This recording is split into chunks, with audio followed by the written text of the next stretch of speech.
like, why is a model doing this stand-up show? But I don't laugh that much at it. Any divorced people here? I'm divorced. Anyone divorced? Oh, good. Okay, yeah, just you and me. It's good. And again, don't feel bad, you guys. Not everyone gets divorced. Most of you will probably meet someone, you'll fall in love, you'll spend the rest of your lives together. Not everybody gets to make a mistake and have to battle it out in court. Like, so don't feel bad if you're not divorced. You know, it's not for everybody, you know. I just want you to feel okay about that. But I have to support gay marriage because I fucked up straight marriage, right? So how could I tell someone what they can and can't do, right? And I'm very happy that President Obama came out and said he supports gay marriage and all that kind of stuff. But I just, these people, these super conservative people that go like, if you let gay people get married, they're gonna marry their pets. You let gay people get married, they're gonna marry their pets. I'm like, fucking fine with me. Like, how cute would that be if somebody married their pet? Like, nobody likes to go to weddings. It makes you feel bad about yourself. You get an invitation, it's like, Susie and Jimmy are getting married at the ocean this year. You're like, they're so selfish. Like, you just don't want to go. Like, I had plans that weekend. But if somebody married their pet, you'd be like, Susie and Mr. Mittens are getting married this weekend at the ocean. You're like, oh my God. Honey, Susie, the one that never found anyone, she's marrying her cat this weekend, Mr. Mittens. I don't know if he's gonna wear a real tuxedo over his fur tuxedo, but let's go and find out. And I would so support the gay marriage of the woman and her pet. You know what I mean? It would be just like any other marriage. They sleep together, they don't have sex, and then someone loses hair on the pillow. It's fine, It's beautiful. And then the cat dies in 10 years, you get a new one. It's better than real marriage. I'm just saying. I don't want to have kids, and I know you're like, oh, you seem so maternal. But it's just, I just never had that urge, women get that urge. I just never had that urge to ruin my life. It's just not something I want to do. And people say, I don't know if anyone here doesn't want kids that they know? Okay. Oh, good, okay. Do people say this to you? They go, you'll change your mind. You'll change your mind. Do you want kids? No? Oh, you'll change your mind. That's the rudest thing you can say to someone, okay? You're young, you'll change your mind. I look young. Someone my age in colonial times would be dead by now. Probably from childbirth, by the way. But you'll change your mind. I don't go up to a pregnant person. How far along are you? 8 months? You'll change your mind. Yeah, you'll find a way. I know it's illegal. You'll find someone in a back alley. It's a rude thing to say to someone. But my parents are still living. And they're lovely people, and I feel like maybe they screwed me up a little bit. Like, maybe they're the reason I don't want to have kids, because they made life seem pretty scary. Like, my mom tried her best, but every night she would tuck me in, and we would say this prayer. I don't know if you guys know this prayer, but she would tuck me in every night and go, now I lay me down to sleep. I pray the Lord my soul to keep. And if I die before I wake, I pray the Lord my soul to take. You guys know that prayer? And I would sit there like, well, that's comforting. If you're 90 and on a respirator. If you're 8, it doesn't make sense. You're like, excuse me, why is the Lord coming? Why am I gonna die in my sleep? Why don't I have any breath left? Oh, you're just gonna leave the room, shut the door, turn the lights off? No problem, do that. Let's do this every night for 12 years and see if I don't end up a stand-up comedian or some weird thing like that. So I know I would be bad with kids, right? If I had a kid and they were like in the other room screaming like, Mommy, there's a monster under my bed, I would be like, of course there is. That's where they live. Like, let's get the fuck out of here. But it's hard. I mean, I'm almost 40, and now I'm single again. I don't want kids, and my friends don't understand that I'm happy. They just don't accept it, And I have a girlfriend who goes, oh, if you don't have a kid, you'll just never know the love of a child. I feel so bad for you. You'll never know the love of a child. I'm like, you'll never fuck a drummer, So we do different things. I gained 40 pounds after I got married within like 4 days. I gained 40 pounds. I've lost it since then. But I gained 40 pounds right after I got married, and everyone loved it. Oh, people love when you gain weight. They're like, oh, you're settling in. You're just nesting. People make up words. It's called building a hut together. Well, I never heard this before. Oh, we love it. You're fat like us. Like, everyone just loves when you gain weight, right? And everyone goes, it's because you're happy. It's because you're happy. I go, oh, I thought it was because I was eating a block of cheese with my bare hands like a sandwich in front of the TV every night. Oh, it's because I'm happy?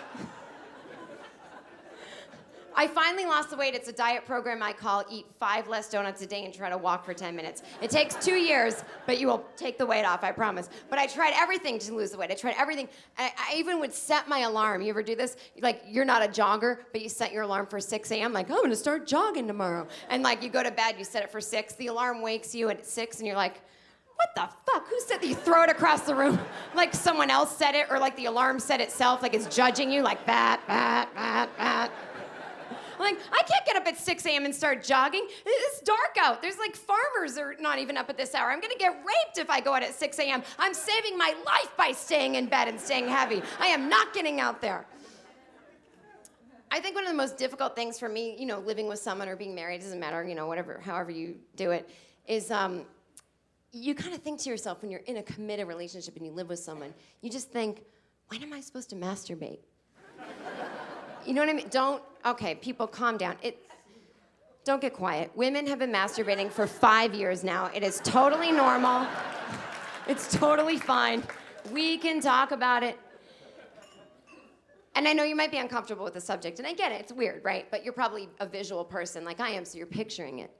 But you're picturing a guy masturbating, and that's why you're weirded out. And that is weird, because that's like a garden hose out of control, like, you know? When women masturbate, it's cute. So if you're visual, I'm gonna talk about masturbation. If you're visual, you've gotta get through the set by thinking this. When women masturbate, it's cute. It's like ringing a doorbell, like pressing a little button, like ding dong, ding dong. Ding dong, ding dong, ding dong, ding dong. Oh my God, I hope no one's home. This feels so good. Ding dong, ding dong. Ding dong, ding dong. That's what women masturbating is, okay? But here's the thing. As much as I love it technically, I'm not great at it. I know how to do it. But I'm just saying, I need a story. You know what I mean? I need a beginning, middle, and end to get me through the masturbation. Does that make sense? Like, I will sit there at night and I'll be like, I'm ready. I'm gonna ding dong myself, you know? And then I start fantasizing. I'm at a bar. A guy comes in. Jen, you don't own that dress. What are you wearing in this fantasy?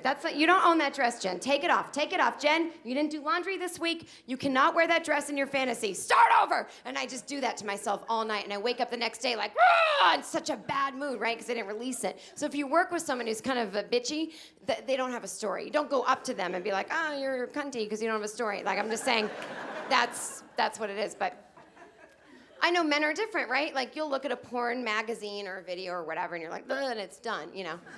And then you put your seatbelt back on, and you turn the car, and you drive to work. But it really is like, I need really something to think about. And I have a friend who goes, well, you think Johnny Depp's cute. Why don't you think about Johnny Depp when you masturbate? And I go, because don't you listen to me? There's too much to figure out. It's like, how did I meet Johnny Depp? He lives in France. I don't have a work visa. He has kids. I don't want them. I told you that. I don't want to be a stepmother. They pretend to love you, but they hate the Christmas presents. Like, it's too much.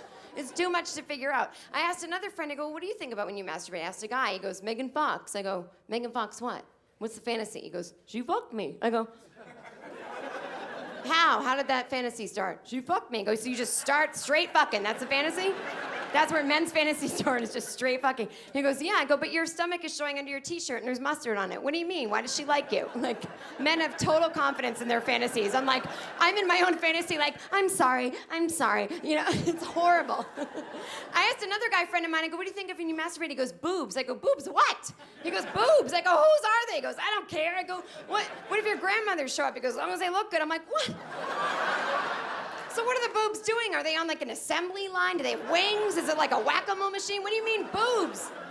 Because I can't just think about a penis. Like, I love penises, don't get me wrong. They are lovely when they're doing their job and they're quiet and they're at your house and they're just, you know, pumping away. The penises are great. But it's like, I can't just sit there and fantasize about a penis. I told you, it's too much. I need too much details, you know? So it's like, I tried. I did try. So this is my sexual fantasy about penises, and I hope it's not too sexual for you guys, but this is what I came up with. So I'm ready to ding dong myself, and I'm in bed, and I'm like, here we go. Oh, look at that penis, it's so big. Oh, so nice. Here it goes. Oh my God. Oh my God, it's 6 a.m. There's a penis in the woods. Oh my God, there's a penis in the woods. Why is there a penis in the woods? Okay, some woman was having a fight with her alcoholic psycho husband, and she cut off his dick, and she drove to the woods and threw it in there. I'm just trying to work out. I gained a little weight since the marriage. It was my first day jogging. I'm just trying to get by, and now I tripped on a penis in the woods, and now my toe is stepping on it. Is my DNA on there? Do I have to call the cops? It's not my fucking problem, but now there's a penis in the woods, and I don't know what to do. I'm gonna be late for work, but now I'm gonna be a suspect, so I can't masturbate to a penis in the woods. Thank you guys so much. Have a wonderful night. Thank you.